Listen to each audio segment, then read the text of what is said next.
السلام عليكم، ازيك يا اجمل واحلى مشاهدين في الدنيا كلها.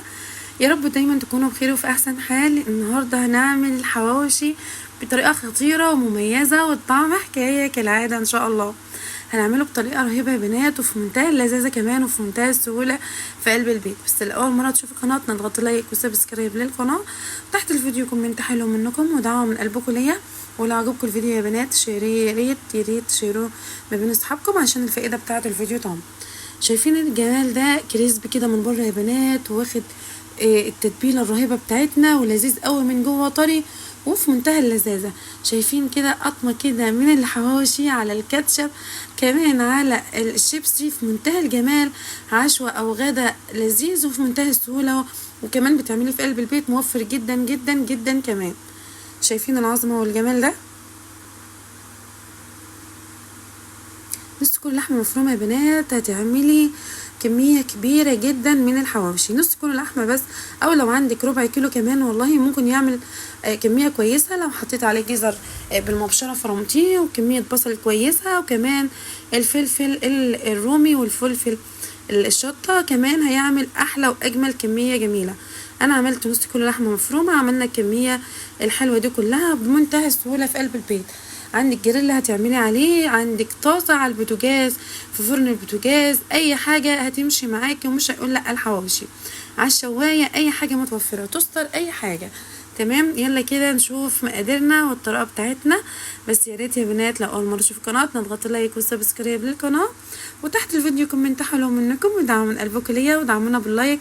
ويا ريت تشيروا الفيديو ما بين صحابكم. وكلنا يا بنات نصلي على النبي قبل ما نبدا الفيديو كده. اللهم صل وسلم وبارك عليك يا رسول الله، عليه افضل الصلاه والسلام. كلنا ما ننساش نصلي على النبي. كده نقول بسم الله الرحمن الرحيم وندخل على الطريقه والفيديو بتاعنا على طول. عندي هنا نص كيلو من اللحمه المفرومه، وعندي هنا عيش من الحواوشي. حطيت على اللحمه المفرومه بتاعتنا يا بنات جزريه واحده في المبشره، وحطيت عليهم 3 بصلات مفرومين، وحطيت عليهم كيس من بهارات الحواوشي، وتبلتهم كويس جدا، وحطيت الملح بتاعنا، وحشيت بالشكل ده الحواوشي، العيش الحواوشي بتاعنا. كورته كده في منتهى السهوله اللحمه، وحشيت بها بالشكل ده. وهنعمله كمان في الطاسه على البوتاجاز، رشه بسيطه من الزيت، وقلبته كده من ناحيتين ياخد اللون الذهبي في منتهى اللذاذه والسهوله يا بنات. ما خدش اي وقت ولا مجهود. بتشتري العيش من اي هايبر كده، وبتحشي فيه اللحمه المفرومه بتاعتنا بكل سهوله. بتعملي الحواوشي في البيت توفير جدا، وكمان ضمن الجودة بتاعته والريحة والطعم جنان يا بنات. وفي النهاية بتولعي فحماية بتحطها كده في ورق فويل، وتحطي كمان عليها نقطتين من الزيت، وبتغطي الحواوشي بيبقى ريحته فحم وفي منتهى اللذاذة يا بنات، اكنه واخد ريحة الشوي. جميل جدا وفي نفس الوقت موفر جدا وكمان لذيذ. وطبعا كلنا عارفين نظافة البيت احلى واجمل وضمن الجودة كمان من اللي بره. شايفين العظم يا بنات؟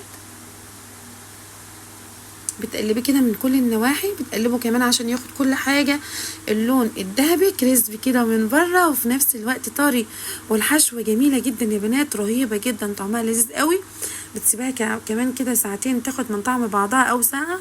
لو مش متوفر وقت وعايز تعملي بسرعة مفيش اي مشكلة، بس كان لذيذ جدا وفي منتهى الجمال يا بنات.